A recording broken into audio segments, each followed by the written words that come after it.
Hi, I'm Alan Beech from Beech Consulting, and welcome back to Beech Talk. In our last video, we discussed having a level system for diagnostics, a level of 1, 2, and 3. Let's start with level 1 diagnostics. This will cover about 90% of the work that you do at your shop with diagnostic services. Firstly, the advisor's role is to understand the problem, record it, and then convey those findings to the technician so that they can do the diagnostic service. Remember, I suggest that you have a diagnostic rate that's roughly 35% higher than your standard door rate.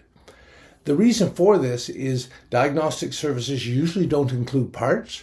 They're usually your top technician, and they include subscription and equipment that is very expensive. For a level 1 diagnostics, this will be 90% of the work that you do, and it will cover basic things like a domestic vehicle check engine light, noise going over bumps, a battery light, fluid leaks. So how I suggest you set this up is have a diagnostic rate that's roughly 35% higher than your standard door rate. Then apply anywhere from 4/10 to 1 hour's time for diagnosing these services.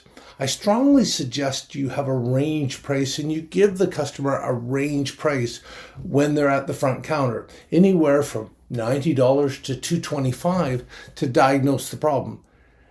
It's hard at the front counter to know how much time will be involved in these services, and advisors are notorious for undervaluing the time of the technician.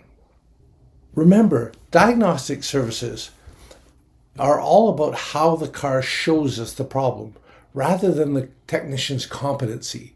Make sure you keep it focused on the vehicle.